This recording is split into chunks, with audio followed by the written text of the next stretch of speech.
Halo, saya Hendriana Mefrenanda, NIM 19104168666 dari Fakultas Ekonomi Manajemen Universitas Pancabakti Pontianak.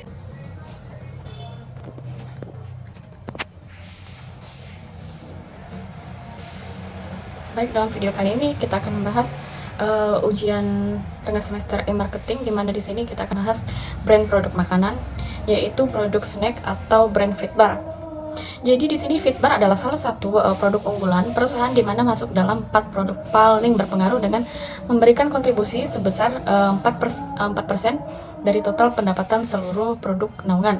Kalbe Nutritionalis, Fitbar menduduki perangkat keempat setelah Morinaga, Platinum 61%, Prenagen 14%, dan Diabetesol 7% sebagai produk Kalbe Nutritionals yang memberikan kontribusi tertinggi. Fitbar mampu meraih pencapaian tersebut hanya dalam waktu 3 tahun. Sejak pada tahun 2012, pencapaian Fitbar ditandai dengan beberapa apresiasi dari media, yaitu Best Choice 2014 untuk kategori makanan kemasan dari Men's Health dan Women's Health Magazines, dan Top Brand 2014, di mana penilaian tersebut tergantung dari total TBI atau Top Brand Index, yaitu dinilai dari top of mind awareness, less use, dan future attention. Baik, selanjutnya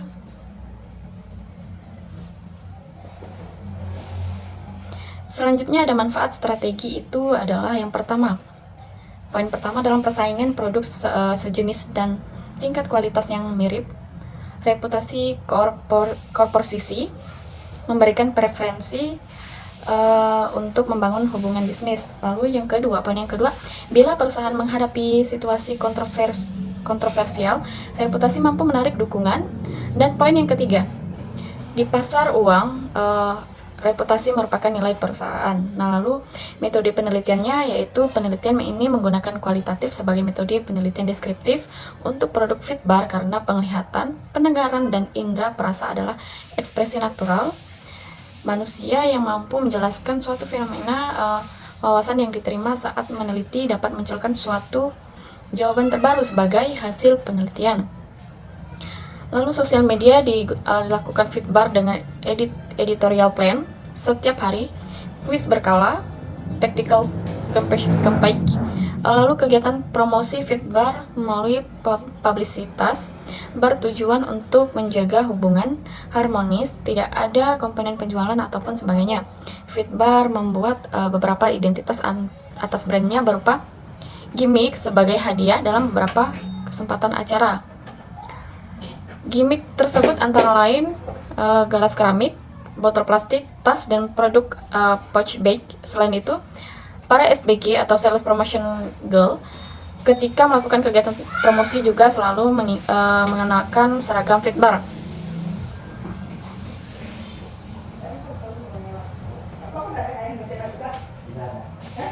Lalu selanjutnya ada keunggulan. Yang pertama, rendah kalori, di mana kalorinya ini yaitu 90% kalori per saji, tidak meningkatkan berat badan secara berlebih, cocok dijadikan snack diet.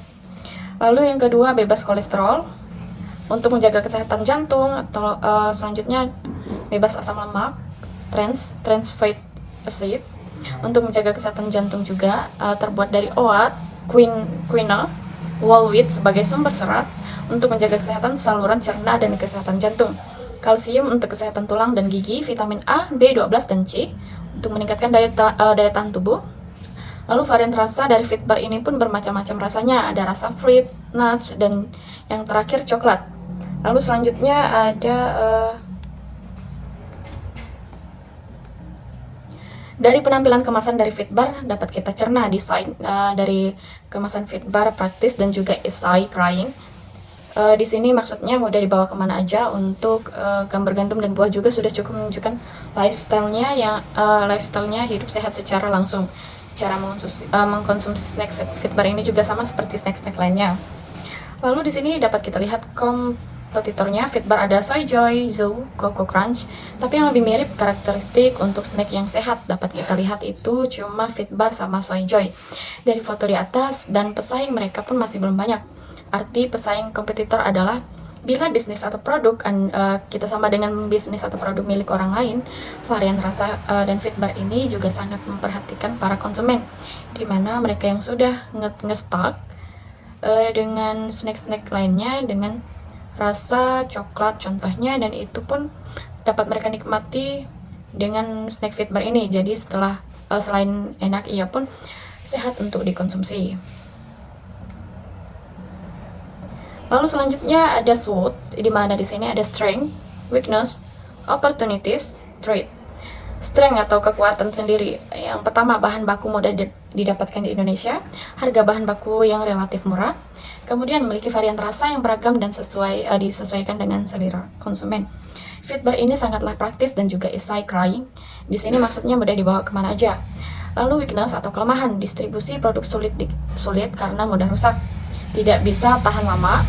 Lalu selanjutnya proses produksi dalam jumlah besar membutuhkan banyak sumber daya manusia. Lalu opportunities atau peluang, jumlah peminat dan target pasar luas, kemudian dukungan lifestyle atau pola hidup yang lebih mengarah kepada pola hidup sehat. Nama brand telah dikenal luas melalui media sosial maupun TV nasional. Threat atau ancaman, jumlah kompetitor yang sangat banyak, penjualan produk yang tinggi, sering dengan tren atau hype sesaat.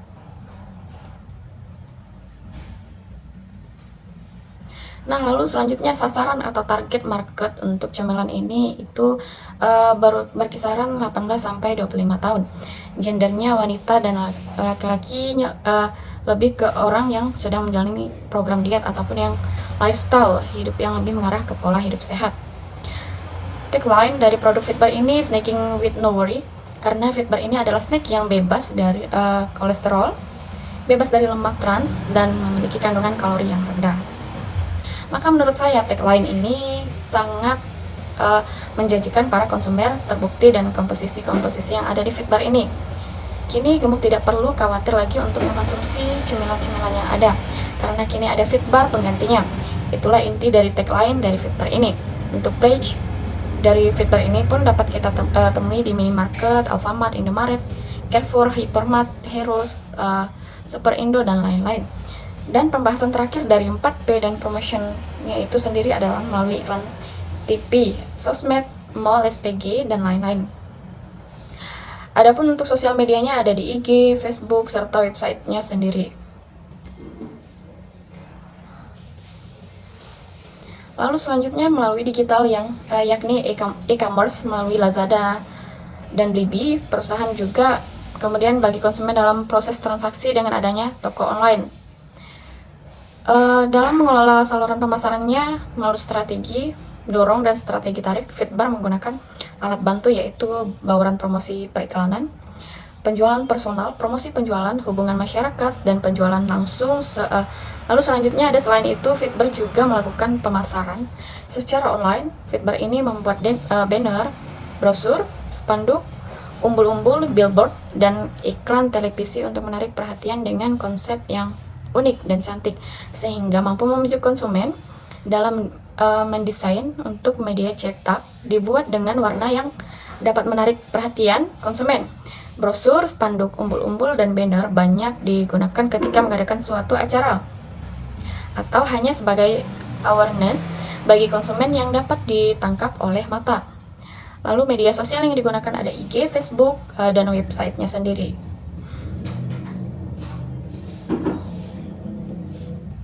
Lalu simpulan dan saran berdasarkan hasil penelitian, strategi Fitbar ini mengelola perusahaan yaitu strategi dorong, pushing strategi, dan strategi tarik, pulling strategi. Strategi dorong itu sendiri yang dilakukan Fitbar ini adalah menggunakan promosi penjualan, menggunakan saluran distribusi, dan promosi penjualan menggunakan internet. Fitbar adalah melalui bauran promosi secara keseluruhan, mencakup periklanan, penjualan perseorangan, promosi penjualan hubungan masyarakat, pemasaran langsung, dan pemasaran online. Strategi utama Fitbar dalam mengelola reputasi PT Kalbe Nutritionals adalah melalui kegiatan promosi, menggunakan POP display. Menurut saya cemilan ini dapat bersaing dengan cemilan-cemilan lainnya karena trending anak menilai untuk lifestyle zaman sekarang pada mengarah ke pola hidup sehat, nge-gym, vegetarian, yoga, makan atau minum-minuman yang organik. Jadi peluang fit bar ke depan pun akan semakin luas atau sukses. Baik, cukup sekian dari saya. Cukup sekian dan terima kasih.